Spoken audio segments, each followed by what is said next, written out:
আজকে তোমাদের সরকারিতে যে সিটগুলো বেড়েছে সেই সিট বাড়ার ফলে কিভাবে প্রভাব বিস্তার করবে কাটঅফের ডিটেলস আলোচনাটা করব। একটু মন দিয়ে শুনতে। 325টা মতন সিট বেড়েছে, আরও 100 বাড়বে, এরকম কথা হচ্ছে। ধরে নেওয়া যাক 400+ সিট বাড়ছে। তাতে কি কাটঅফের মধ্যে প্রভাব ফেলবে সেটা নিয়ে একটু আলোচনা করব। দেখো, সিট বাড়ার গল্পটা আরম্ভ হয়েছে লাস্ট 10 দিন ধরে। আর আমি 25 সালের শেষ থেকে বলছিলাম তোমাদের 200 থেকে 300 সিট অনিবার্য বাড়বেই বাড়বে। অর্থাৎ এর যে প্রভাব কি করে পড়ে, বিগত বছরগুলো কিভাবে পড়েছে এবং এর মধ্যে ডেটা কিভাবে আছে সেগুলোর সঙ্গে তোমাদের একটু পরিচয় ঘটিয়ে দেব। দেখো, যে বছরগুলোতে সিট বাড়েনি, যেরকম ধরো 20 সাল, 21 সাল, 23 এবং 24, এগুলো সিট বাড়েনি। ফার্স্ট রাউন্ড থেকে থার্ড রাউন্ডে 2 নম্বর বা 1800 থেকে 1500 অল ইন্ডিয়া র্যাঙ্কে কাট অফ কমেছে। যে কারণ পিসি সিট ইউআরদের মোটামুটি 35-34, এসসিদের ওরকম 35-34, EWS, OBC A, OBC B প্রতিগুলোই 12 করে সিটগুলো পাওয়া যায়। এসটিদেরও 9টা মতন সিট পাওয়া যায়। 116-17টা পিসি সিট ট্রান্সফার হয়। এই যে ইউআরদের যে 30-35 আর এসসিদের যে 30-35টা সিট পাওয়া যেত, গতবারও তো পাওয়া গিয়েছিল, তাতে 1.5 থেকে 2.5 নম্বর কমেছে। অল ইন্ডিয়া র্যাঙ্ক হিসাব করলে 1700-র মতন। এইবার দেখো, লাস্ট ইয়ারে দেখো তোমার ফার্স্ট রাউন্ডে কাট অফ গেছিল 510, ফার্স্ট রাউন্ডে 510। তাহলে আমরা তো পিসি সিট পেয়েছি, কমন তার 2 নম্বর কমেছে, আর 300 সিটের 3 নম্বর কমেছে। তাহলে এই 5-এ গিয়ে আটকেছে। এইটাই এর ফর্মুলা। প্রতিটি বছর ধর, আমি 20 সাল থেকে মুখস্থ বলেই যাব। 20 সালে সম্ভবত ফার্স্ট রাউন্ডের কাট অফ ছিল 33,095, সেকেন্ড থার্ড রাউন্ডে এসে 34,820 মতন। তার পরের বছর ছিল 35,095, সেটা গিয়ে থার্ড রাউন্ডে হয়েছিল 36,051। সে বছর ওবিসিরা খুব সিট খেয়ে নিয়েছিল সব থেকে বেশি। লাস্ট 5 বছরের মধ্যে 21 সালের সিট খাওয়াখাইটা বেশি হয়েছিল, এরম ধরনের একটা হিসেব। এইবার সিট বাড়ছে, ভালো কথা, বাড়ুক। কিন্তু যখন বেঙ্গল র্যাঙ্কটা বেরোবে, তোমরা যখন কাউন্সিলিংয়ে যাবে, বেঙ্গল র্যাঙ্কটা যখন তুমি হাতে পাবে, মোবাইল যখন খুলবে, দেখবে তোমার নামটা রয়েছে। আর একটি জিনিস দেখবে, ধরো 40,000 থেকে 41,000 যদি অল ইন্ডিয়া র্যাঙ্ক নাও, বেঙ্গলের মোটামুটি এখানে দেখবে 50-55 করে ছাত্র আছে।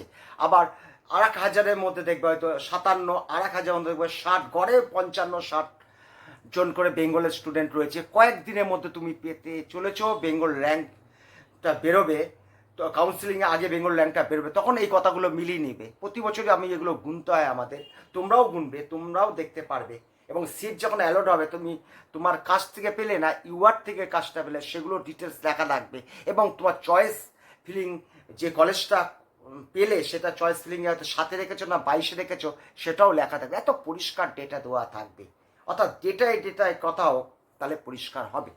যদি 400টা সিট বাড়ে, তাহলে অঙ্কের হিসাবে 4 নম্বর আসবে, পিসির হিসাবে এবছর কিন্তু 3 নম্বর আসবে। কেন, ওবিসির পিসিগুলো আমাদের মধ্যে আসবে, ওবিসি নিতে পারবে না। নিচের দিকে যখন আসবে, ওবিসির সঙ্গে ইউআর 2-3 নম্বরে এদিক ওদিক হয়ে যাবে, তখন এই যে 15টা সিট পুরো ডাইরেক্ট ইউআর নিয়ে নেবে। 400 সিটের জন্য 5টি নম্বর ম্যাক্সিমাম, পিসির জন্য মোটামুটি 3টি নম্বর ধরতে পারো, 7 নম্বর ম্যাক্সিমাম, 8টি নম্বর হতে পারে মাইনাস হবে। এইবার বেস কি, কার সঙ্গে তুমি মাইনাস করবে? গতবারের কাট অফের সঙ্গে মাইনাস করবে, তাহলে তোমার তো ফার্স্ট রাউন্ডের সঙ্গে মাইনাসটা করতে হয়। ফার্স্ট রাউন্ডে গেছিলো 510 না। এই বছর তুমি যেটা ব্যক্তিগত প্রেডিকশন করেছো, ধরা যাক তুমি প্রেডিকশন করেছো 520, তাহলে তুমি 8টি নম্বর বাদ দিয়ে 512-র মতন যেতে পারে, তুমি ধরে নিতে পারো। তুমি যদি 500 মনে করো এবছর কাট অফ যাবে, তাহলে ফার্স্ট রাউন্ডেই তো হিসাবটা করেছো, তাহলে এখান থেকে তুমি 8টি নম্বর মাইনাস করে নিতে পারো। এটাই ফর্মুলা, এর বাইরে হবে না। যখন বেঙ্গল র্যাঙ্ক আসবে, ব্যতিক্রম কিছু দেখো, 19-20ও ব্যতিক্রম দেখবে না, এত কাছাকাছি এর হিসাবপত্রগুলো থাকে, তখন দেখবে এরকমই একটা আছে। আর 400 সিটে এসসিদের কম করে পিসি পাঞ্চ করে 12টি নম্বর বাদ যাবে। আর দেখো যদি ইডাব্লিউএস ধরা হয়, গতবার কিন্তু ফার্স্ট রাউন্ডে গেছিলো 458, 300 সিট বাড়লো, তার সঙ্গে ওরা পিসি সিট পেয়েছিল 12খানা, 11-12 প্রতি বছর পায় থার্ড রাউন্ডে, তাহলে ওরা 6টি নম্বর কমলো, তাহলে ম্যাক্সিমাম তুমি ধরে নিতে ওরা 100 সিটের জন্য আবার ওরা পাবে 40টা সিট পাবে, তার মধ্যে 15% দিয়ে দিতে হবে, তার মানে 34টা। আর পিসির মানে ধরো 11-12টা মতন সিট পাবে, তাহলে ওরা 8 ম্যাক্সিমাম মাইনাস করতে পারো। সেটা বেস্টটা কি, এই বছর তুমি যেটা গেজ করছো সেই কাটঅফের সঙ্গে তোমার মাইনাস করতে হবে, এইটাই হিসেব। ওবিসির তো 1-2 নম্বর বাদ যাবে। এসটি মোটামুটি হিসাবপত্র আমি করিনি, 260 থাকলে এনাফ সিট পেয়ে যাবে। ইডাব্লিউএস বললাম, এসসি বললাম, এটাই টেন্ট। তুমি যদি এই কথাটার পর ভরসা না রাখতে পারো, লাস্ট 3-4 বছর ডেটাগুলো দেখো, first round, second round, third রাউন্ডে কাট অফের নম্বরগুলো, ডিফারেন্সগুলো দেখো, এটাই তুমি খুঁজে পাবে, এছাড়া তো অন্য কিছু হবে না। প্রতি 1000 স্টুডেন্টের মধ্যে এরকম রেশিও আমরা থাকি, একদম 5000-6000 অল ইন্ডিয়া র্যাঙ্কের মধ্যে আমাদের বেঙ্গলে খুব বেশি 40 জনে বেশি খুঁজে পাবে না। তুমি গুনতেও পারবে, তোমার ডেটাটা তোমার হাতেই থাকবে, এবং নিজের কাউন্সিলিং নিজেই করতে পারবে, তুমি সিট পাচ্ছ কিনা সেটাও দেখতে পারবে ওই চার্টের মধ্যে, বেঙ্গল র্যাঙ্কের মধ্যে দিয়ে দেখবে। এইবার তোমার হলো 325টা সিট, আর 25টা সিটেরটা আমি হিসেবটার মধ্যে আনিনি। 25টা সিট মানে তুমি তো পাবে ওখান থেকে 21.25 সিট, আর ওখানে 55% পাঞ্চ করলে 11টা ইউআরের সিট পাবে। দেখো এসসিরা পাবে, ওবিসি পাবে 1.4 সিট, এরকম করে ভাগ।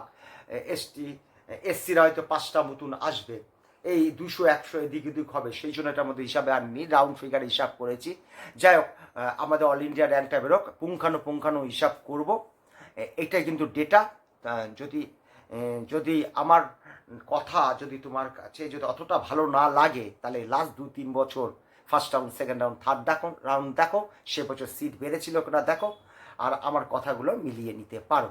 যাই হোক, সিট বাড়ছে, 8টা 10টা নম্বর, 12টা নম্বর কমছে, সেটাই বড় কথা। তুমি যেটা এবছর মনে করছো কাট অফ যাবে, তার সঙ্গে এটা মাইনাস করবে। আমি যেখানে কাট অফটা দিয়েছি, আমি বলেছিলাম এক্স ফ্যাক্টর কতগুলো আমি পাঞ্চ করিনি, এইগুলো পাঞ্চ করা ছিল না, ওবিসি কী করে ট্রান্সফার হবে, এবং বোনাস নম্বরটা ওরা ঘোষণা করে দিয়েছে, এটা একটা ফাইনাল হিসাব আমরা পেয়ে গেছি। এগুলো আমি আমার কাট অফের সঙ্গে, তোমাদের যেটা বললাম, আমার কাট অফের সঙ্গে এগুলোকে আমি মাইনাস করে নেব, এটাই হিসেবে বেরিয়েছে। এর থেকে 19-20 কিছু হবে না। যদি 19-20 হয়, সিট যদি আরও বাড়ে, তাহলে হতে পারে। এই বলে ভিডিওটা শেষ করলাম। ভিডিওটা যদি ভালো লাগে, ডেটাগুলো তোমার যদি মতন হয়, তাহলে অবশ্যই একটি লাইক কিন্তু দেবে।